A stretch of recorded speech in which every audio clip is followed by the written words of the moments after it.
Alright guys, welcome back to the channel, it's Matty here, and welcome back to Meta Monday, the weekly series where we analyze the Pokemon Pocket metagame and keep you guys up to date on everything going on in the competitive world of Pokemon Pocket. We need a shorter intro for this video series. One thing I will say is that the Pocket Mads Pocket Tournament number 5 this past weekend was the last tournament of the A-Series era.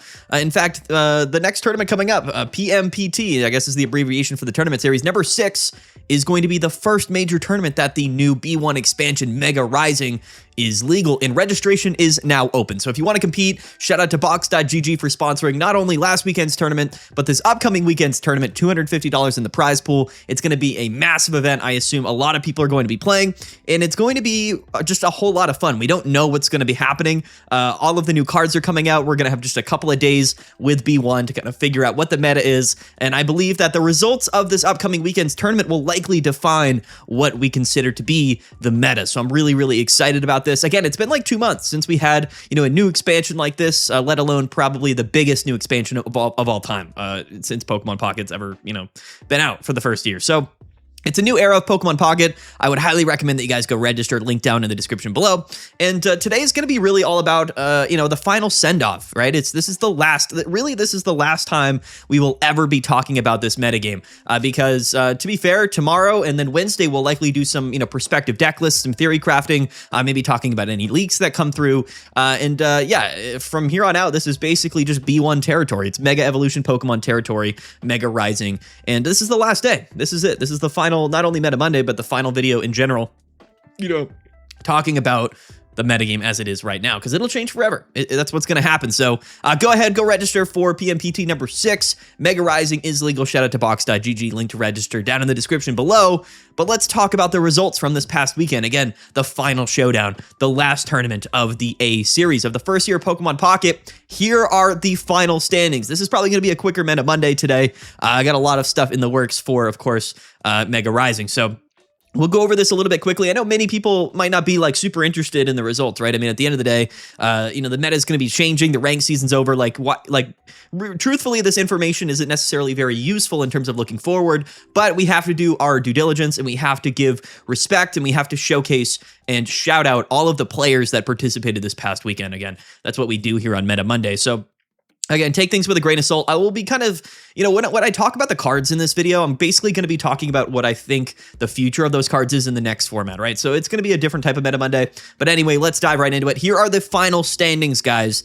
The final standings. Sharia's plays from India here, 12-2. Tapu Koko or Ikorio, a bit of a throwback from about 3 or 4 weeks ago. One of the more popular lightning decks for a period of time. That was, at some point kind of taken over by things like Pikachu, Tapu Koko, and then, Silvally, Zero Aura, right? Which are kind of the two of the highest standing, most popular lightning toolbox decks in the format right now, or over the last couple of weeks. Tapu Koko or Ikorio ended up winning the tournament, the only Tapu Koko or Ikorio deck in day 2, and it faced off against Super Peace from Germany, the only Charizard player in day 2 as well. So these are two very unique matchups here in the grand finals. Very, very cool that only one player made day 2 with either of these decks, and they both made it to grand finals.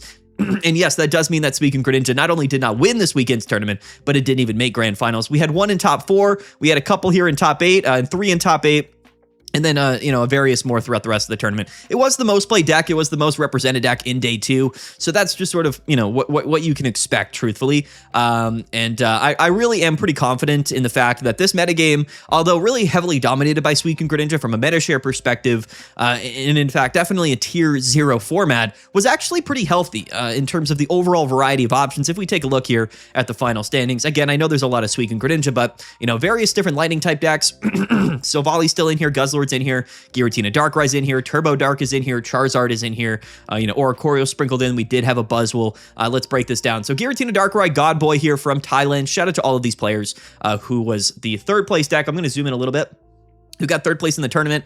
Light XZ. Man, I just really need to clear my throat a bunch. I apologize. We do these all in one take. Light XZ, who is a perennial like topper in these tournaments. He's just been on an absolute tear recently. Shout out to him from Singapore, 5-1 playing Suicune Greninja, our highest placing Suicune Greninja. We had Schmeckle from Outer Space, also playing Suicune Greninja. Bib from Indonesia, also playing Suicune Greninja. So, you know, a lot of these players here did really well. We'll take a look at the deck lists in a little bit. Dario08 from Belgium was playing Pikachu Tapu Koko. Again, shout out to all these players here. A couple more people playing Suicune Greninja. Pocket News from Korea was playing Silvally, Zeraora, as well as Brago TCG from the United States, the highest placing United States participant, also playing Silvally, Zeraora. Just bubbled out of top 8 here. He was in top 16.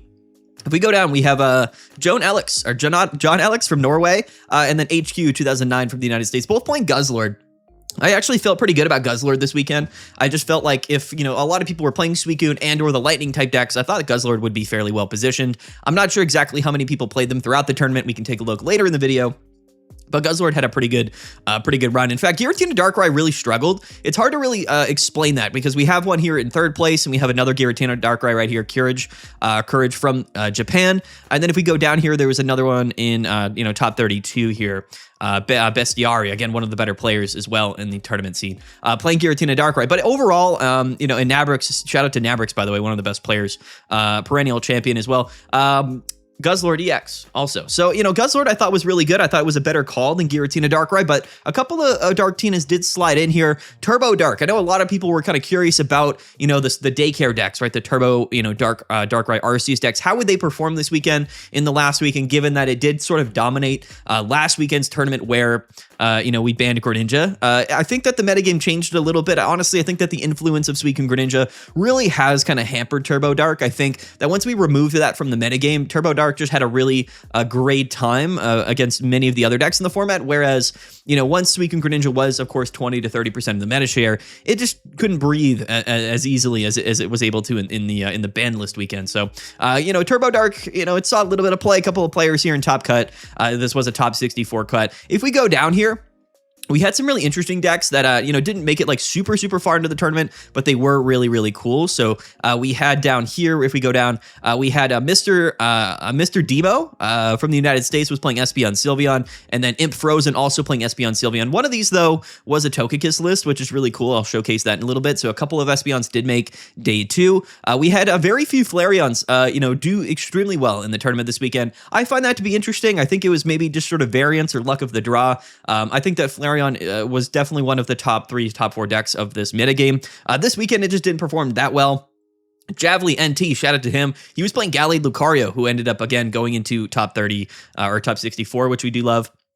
And then a couple of like Crobat decks as well, which were interesting. But none of those decks that we just mentioned went that far into the tournament. So, you got to give them a little bit of credit. But yeah, definitely the metagame pretty dominated by your kind of typical suspects, right? I mean, I think there's definitely a decent variety. But, I would say, if you're anywhere, playing those sort of top 8, top 7 decks of the metagame, you're going to have a more significant time winning. You know what I mean? But again, the one Charizard, the one Tapu Koko Oricorio both made it to grand finals. Incredible runs. I mean, Sharia's plays was just absolutely dominating. We'll take a look at his deck list and then we'll break them down a little bit, give some perspective on these lists. But anyway, shout out to all the players for participating. Hopefully everybody plays in the first tournament of B1. I know it's going to be a really, really fun event, so definitely go register for that. It's going to be just a massive, opening weekend for, B1 in the new era of Pokemon Pocket. Let's break down the deck lists here. I don't want this video to be too long. This is going to be the first place deck. This is Sharia's plays, and he was playing again Oricorio, Tapu Koko. That's the list. Very simple. We are playing double Giant Cape, double Pokemon Center Lady. So this is an Oricorio deck that is sort of primed and ready, as well as Guzma, to beat Giratina Darkrai, right? So this player did end up facing a Giratina Darkrai in top 4, and he ended up winning.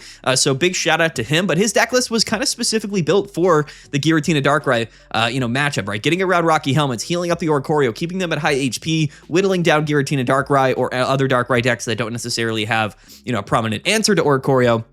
And then finishing off games maybe with Tapu Koko in that 90 damage attack with one Cyrus in the deck as well. So I really like this list. I thought that this was a deck that actually just did really well for Sharia's. It really felt like we watched, I think, maybe 3 or 4 of his matches in Top Cut on the live stream with Mid-Tom on the casting. And it was really, really fun. But all of his games, it felt like he was kind of, starting with the correct Pokemon for that given matchup. This is a deck that can go either way. It's just a two-faced deck list. The Oricorio is going to be very valuable in certain matchups, absolutely useless in other matchups, whereas Tapu Koko is also the same, but for different matchups, right? So, when you're playing double Oricorio and you're playing double Tapu Koko, you're going to want one of those, for whatever matchup you're playing. It felt like when he was playing the Suicune decks, he had the Tapu Kokos. When he was playing Giratina Darkrai and Charizard, he had the Oricorio. So it's a deck list that can feel really strong if you get the particular Pokemon that you need, but if you don't, then the deck, of course, just doesn't function that well. So he was very, very dominant. I would say he definitely got fortunate, but played very correctly.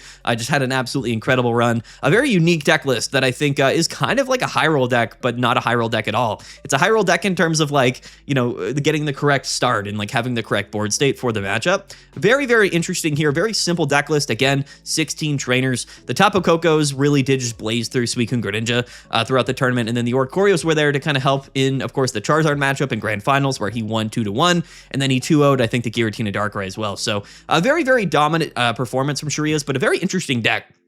Now, a lot of people, I think, have been hyping up Oricorio leading into this Mega Evolution metagame. I am not so confident in Oricorio's ability to be extremely dominant. I think that it will be useful, of course, as, maybe just a stall option. I just don't really feel personally, I don't really feel that Oricorio is going to be that much of a threat given the scenarios where all of the Mega Pokemon are above 150 HP, right? So, even if you're going up against like a Pinsir, which is probably playing Leaf Cape and Erika's, or an Absol, I guess would be the least tanky version of the Mega Pokemon, you can survive like 4 to 5, sometimes 6 attacks from Oricorio, which is absolutely insane. Again, with the healing cards, some of these Mega Pokemon have 210 HP. They're going to be playing Lilies. They're stage 2 Pokemon. Like Oricorio is going to be able to hit you 6 times before it can KO you, which is absolutely insane. So Oricorio going to be valuable as a Pokemon that can deal damage without, of course, taking any damage from any of the Mega Pokemon, but because they have such high amounts of HP, I don't really know if I feel that confident in Oricorio's ability to be,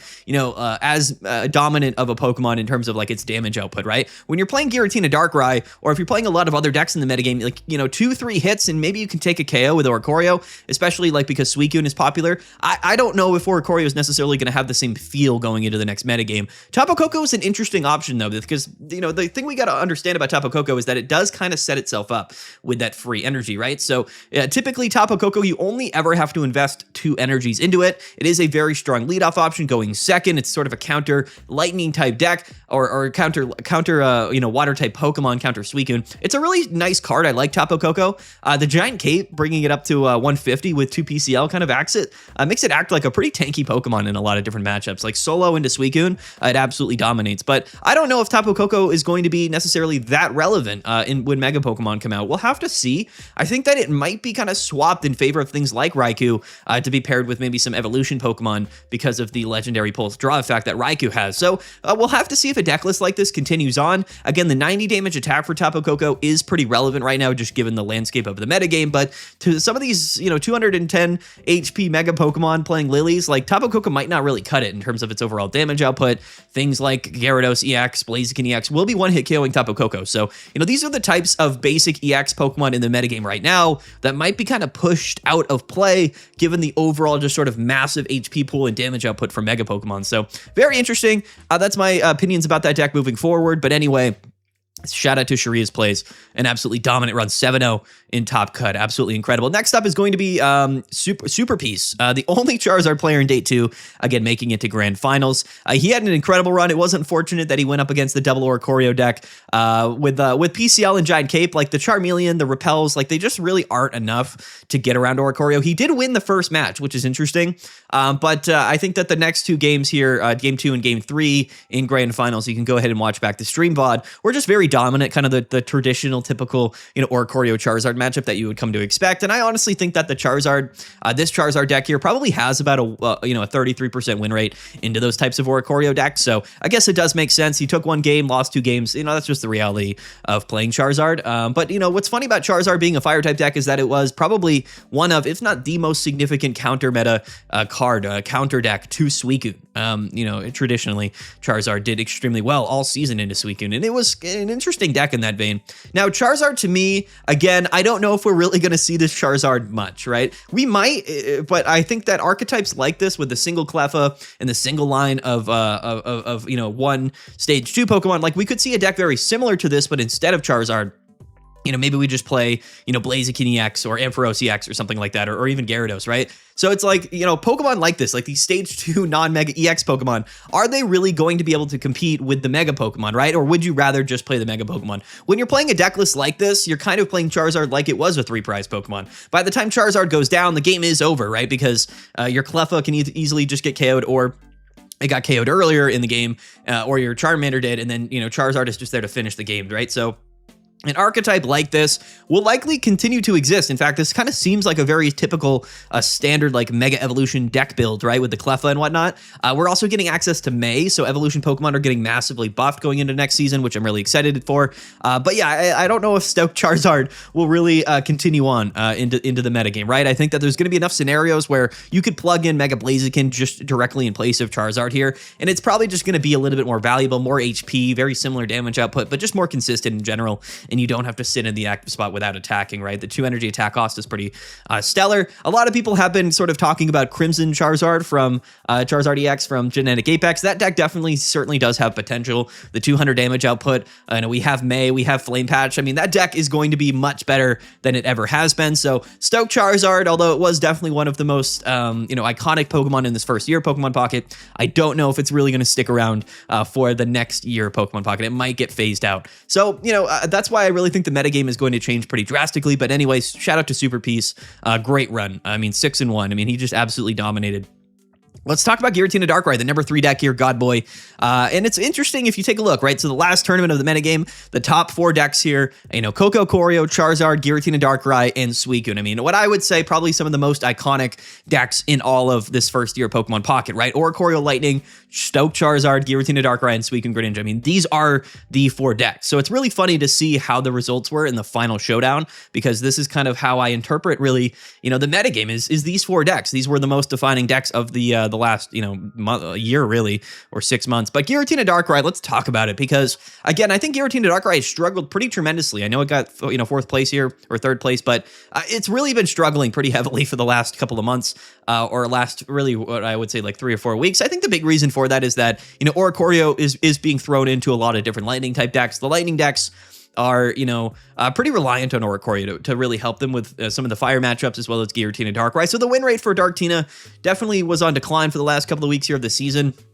Now, will Giratina Darkrai continue on into next season? That is really the big question, right? This is the litmus test. This is like the big thing here that a lot of people are curious about. Is Suicune Greninja going to remain? Is Giratina Darkrai going to remain? Or will the top decks of the last couple of months fade out and just sort of not really see play anymore? It's going to be interesting to kind of figure that out. And I'm going to be really curious. I guess my assumption right off the bat is that something like a Giratina Darkrai might struggle, even more than it has been, right, with Oricorio. Not only is Oricorio a direct counter to this deck list, but, these Pokemon here, Darkrai, Giratina, they're both Pokemon that hit for that, 100, 120 to 150 range, at the most 170, right, with red and a Darkrai ping from Giratina, which is a lot of damage. But again, most of these Mega Pokemon, especially with Giant Cape, are going to be outside of that KO range, right? So Giratina Darkrai really does kind of live off its ability to set up slowly and then just sort of one-hit KO a Pokemon here or there. And if you can't one-hit KO Pokemon, you kind of struggle, especially against other decks that one-hit KO you. And that's really why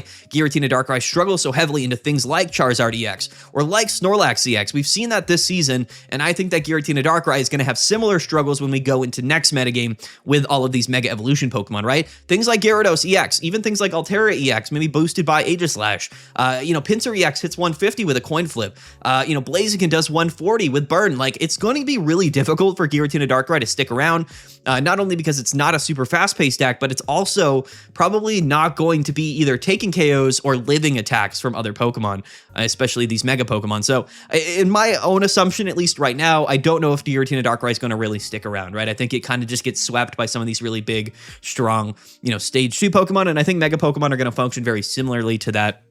Especially like if Crimson Charizard sees a lot of play, right? I mean, you're just going to get double tapped and then you lose, right? So I mean, it's going to be interesting. My assumption again is that Giratina Darkrai will see a big step back. In fact, to be fair, I think that the biggest influence that this next season will have on the metagame is really pushing a lot of these traditional basic EX Pokemon, iconic basic EX Pokemon out of the metagame. Because if you really consider what the active meta is, it is these really strong basic, EX Pokemon that have 140, 150 HP, that can hit pretty big numbers or have strong effects. We have Giratina EX, we have Tapu Koko EX, we have Darkrai EX, we have Suicune EX, we have, things like Guzzlord and Snorlax are interesting examples because they have more HP, but I think that they kind of function similarly. Those are the Pokemon that are going to be affected the most, right? Just because, would you rather play those Pokemon or just invest in a Mega EX Pokemon with more HP, more damage output?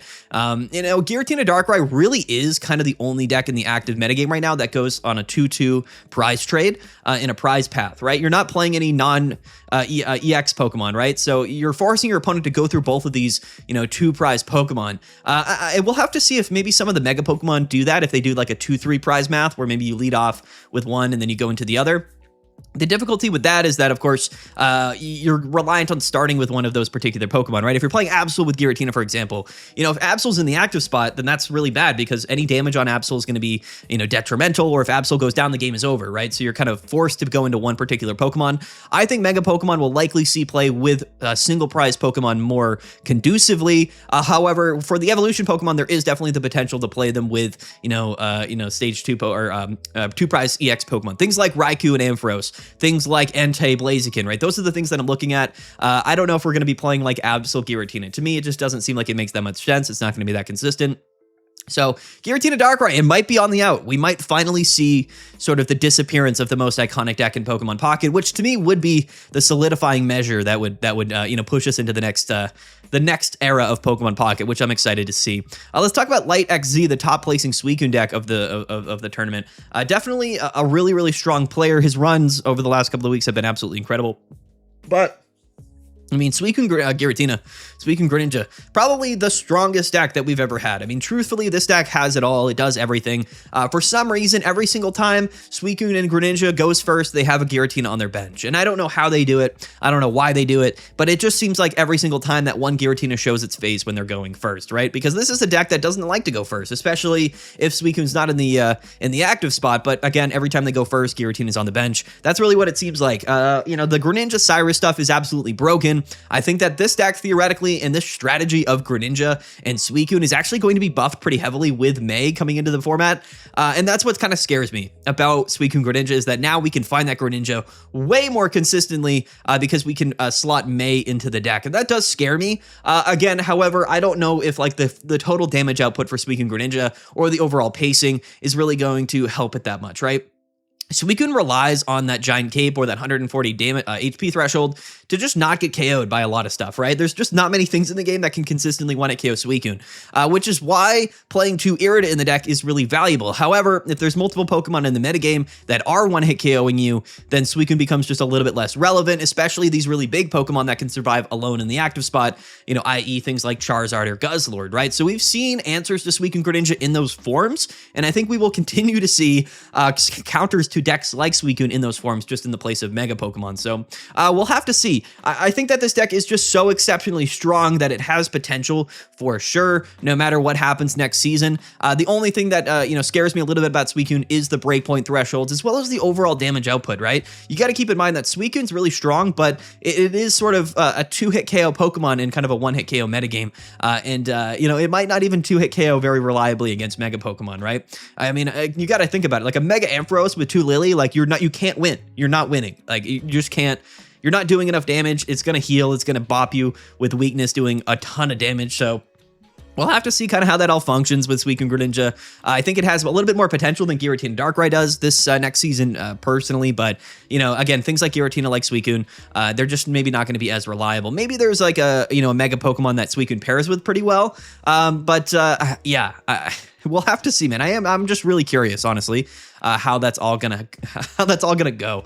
But anyway, Suicune Greninja, I mean, just an absolutely incredible season. In fact, what's crazy is that over the last 2 months, I think Suicune Greninja only won like 1 or 2 major tournaments. Like, you got to keep in mind that it did dominate basically every tournament in meta share, but Giratina Darkrai won like the last 2 or 3 tournaments of last season. This season, it was won by Guzzlord, Suicune Greninja, Oricorio and Greninja, and then, of course, Tapu Koko and Oricorio this weekend, right? So Suicune only won 1 tournament over the last month, at least 1 Pocket Mads tournament. And we've had 5 of them. So, like, I don't really know how that's going to look next season, or if people will just decide to stop playing Suicune Greninja, which is always a factor. Sometimes people just get kind of bored of it. You know what I mean? They might just decide to play something new, which, you know, I wouldn't be opposed to. But let's talk about Dario's deck here from Belgium.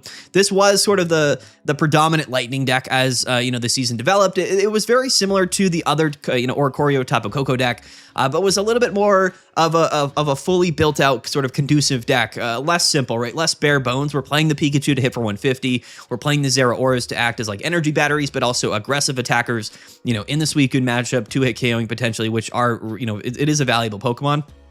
But it really just comes down to, like, do you really want some of those ancillary pieces? Do you want more options, or do you want more simplicity in the deck? I think that this deck list functions very similarly to the deck that won the tournament. However, the 2 Tapu Koko does end up mattering a lot in the Suicune matchup. That's my opinion. And in a deck list like this, where you're only playing 1 Tapu Koko, then you're just less likely to lead it, right? And you're playing, the other deck has, you know, a 50 or actually higher, like a 55, 60% chance to lead Tapu Koko, and into Suicune, that's going to result in a lot of wins most of the time, right? The Oricorios just aren't very good. So deck lists like this were always a little bit suspect to me. They were flexible. They could do a lot, but they were overall less consistent. Pikachu EX is a great example of a card that I just don't think we'll ever see play next season. The 150 damage with the high drawback is just absolutely horrible in given the scenario that, you know, you're not going to be KOing anything, and Mega Pokemon, all of them were going to KO you very easily. So Pikachu EX is a great example of a very good card, specifically this meta, because its ability to one-hit KO things like Darkrai, Giratina, Suicune. But, you know, if everybody's playing all of these Mega Pokemon, you're not one-hit KOing, it's going to be a pretty massive struggle. So I don't really believe that much in Pikachu. Now, Zeraora is a very interesting thing. Not only is it a single price Pokemon, it generates additional energies. I think Zeraora has a ton of potential to see play, along with like E-Cord and E-Switch with some of these lightning type Mega Pokemon. I think Zeraora is a broken Pokemon, and we saw it a lot this season, and I think it'll pair really nicely with some lightning type Mega Pokemon, maybe Ampharos. So we'll have to wait and see. Let's talk about Pocket news. The highest placing Silvally player this tournament here. And, you know, I feel similarly about Silvally. I really do. I think that Silvally has a ton of potential as a single prize archetype here, sort of a 6-card package that can fit with really anything. Again, you know, a single prize Pokemon, 100 damage is 100 damage, right? So no matter how you slice it, like, it's a lot of damage even towards Mega Pokemon. Even though we might not be 2-hit KOing those Mega Pokemon, it is still definitely going to be a valuable choice here, given, you know, when the Mega Pokemon come into the metagame. Now, the one thing about Silvally that I'm actually really interested in next season is the inclusion and the synergy with Fire Patch, right? So let's talk about Silvally as a fire type ancillary piece, right? With Fire Patch, we can commit 2 energies to Silvally and then have it go down and then set up a Blaziken on the back end. I mean, why not? We can just Fire Patch, attach Blaziken. We never actually even have to attach to Blaziken EX. Silvally not only thins out the deck with Gladion, it's just a really, really consistent single prize Pokemon. Imagine having to go through double Silvally and a Blaziken EX. That doesn't sound very fun to me. That sounds quite difficult to win that matchup, I'm not going to lie. So we might be seeing something like that pretty accurately next season, especially, again, you got to talk about May. I mean, May is such a good card. It's going to buff so many different archetypes. So my eyes are on Silvally. I think Silvally's been extremely relevant since it came into the metagame, and I think it has even more potential as probably the premier single prize, you know, attacking option in you know, in the game, quite frankly. I mean, this is sort of the golden example, right? This is the standard, the gold standard for, you know, non-EX attacking Pokemon. Really, really powerful. I really like Silvally Zeraora. I thought that it was just a really consistent deck, and you know, didn't play Oricorio, right? And any lightning deck that doesn't play Oricorio, I like personally. So there you go. Let's take a look here at the highest placing Guzzlord list here, John Alex.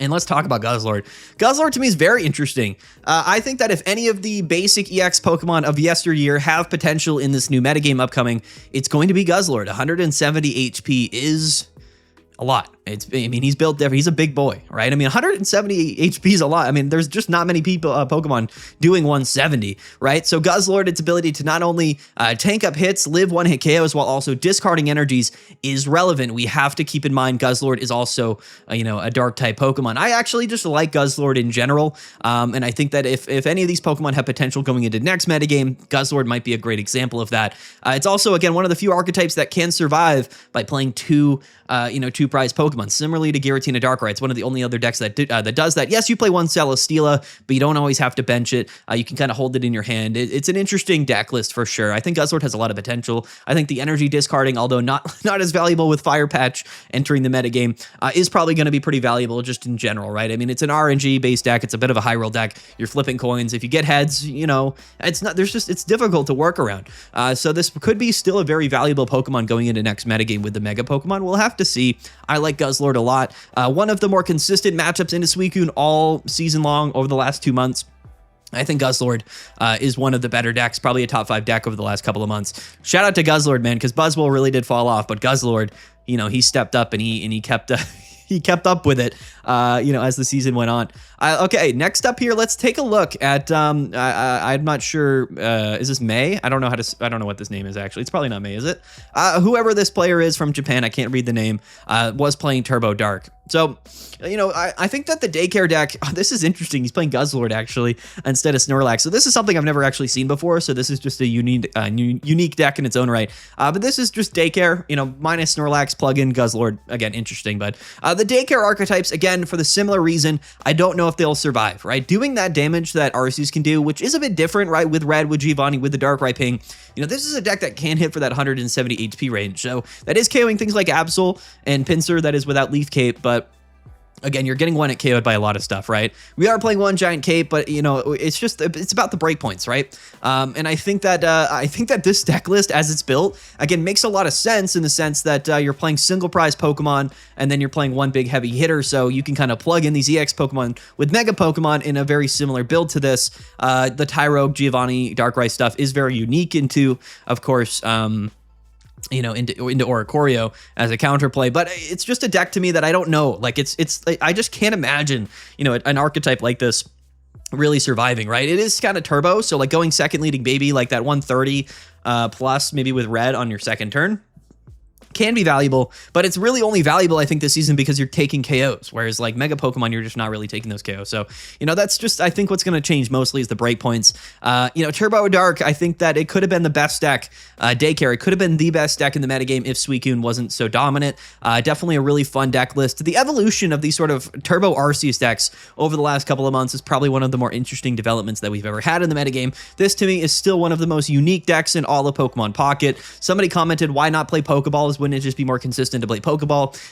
The unique thing about this deck is that it's not. Like, that's the one funny thing here, is that the entire consistency of this deck is based around, the mathematical odds of leading off with a baby Pokemon. So when you're playing Pokeball, it's actually better to just play more baby Pokemon to increase the odds, and then just play more also attacking Pokemon. That's why we're playing, 5 attackers, and then what is the 7 baby Pokemon? The math just sort of works out. We always have Pokemon for Arceus, and we're oftentimes likely leading with a baby Pokemon, not trapping Darkrai or Arceus in the active spot, which I really like.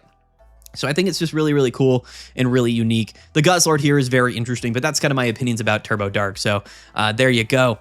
We've kind of talked a lot already in this video. It's getting a bit long, but things like Espeon, Sylveon, again, I don't know how it's going to survive. Just, doing 80 damage just probably doesn't seem that high. I will say that Sylveon probably has a lot of potential next season just off of it being a draw engine and its possible synergies with things like Mega Altaria and Aegislash. I'm curious to see how that develops as well. I think that the baby Pokemon are going to be extremely relevant. But most of the things that we see here in the standings will likely be changed dramatically. I just don't think that this is what the metagame is going to look like at all when we kind of go into next weekend. I think things will probably change drastically, and they will be changed probably forever. There's no going back. And I'm excited about that. For all of the complaints that we've gotten about this metagame, I think that it was actually kind of fun. I just think it lasted too long. Personally, I'm not a big fan of Deluxe Pack EX. Everybody was telling Pokemon Pocket and Dina to release less packs, and I don't think that was a good idea. And I kind of, I vouched against that for quite some time. I told people, not releasing, excuse me, Not releasing new content is not good for the game. I understand you might want more accessible content. You would rather, I would say that it was better. It would have been better to make it easier to collect the cards than release less cards or release cards less frequently. That's just my opinion. When you're not putting new content out for the game gets stale, people get bored, people stop playing, and that's not good for the game. So, you know, release the same amount of content and keep releasing new cards, but just make them easier to obtain, easier to acquire. That's my recommendation. So I think that, you know, next season's going to be such a big shakeup that it'll likely carry on and it'll stay interesting for quite some time. And then from there, who knows what happens. But, you know, this is a new era of Pokemon Pocket, and I'm really, really excited for it. This video's gone a little bit long. We got to wrap this up. Shout out to all of the players. Shout out to Box.gg. Shout out to all of the judges and the moderators for making this tournament happen, because I, of course, don't actually even run the tournament. It is our incredible team that runs it. Shout out to all of the casters that help out casting the live streams for the tournament, and then shout out to, of course, all of the players for participating. You guys are absolutely incredible. Don't forget to go register for the Pocket Mads number 6 PMPT number 6 Pocket Mads Pocket Tournament number 6. Mega Rising will be legal. Shout out to Box.gg sponsoring the prize pool. Go ahead and play. Link to register down in the description below. Stay tuned, guys. This is again the last video. We're talking about the old meta game, because from here on out we're talking about Mega Rising. We're talking about the Mega Pokemon, and we're going to be talking about deck lists and strategies moving forward. You're not going to want to miss it. Don't forget to like and subscribe. And yeah, that's it. We'll see you guys later. Peace out. Have a good one. We'll see you guys tomorrow. And yeah.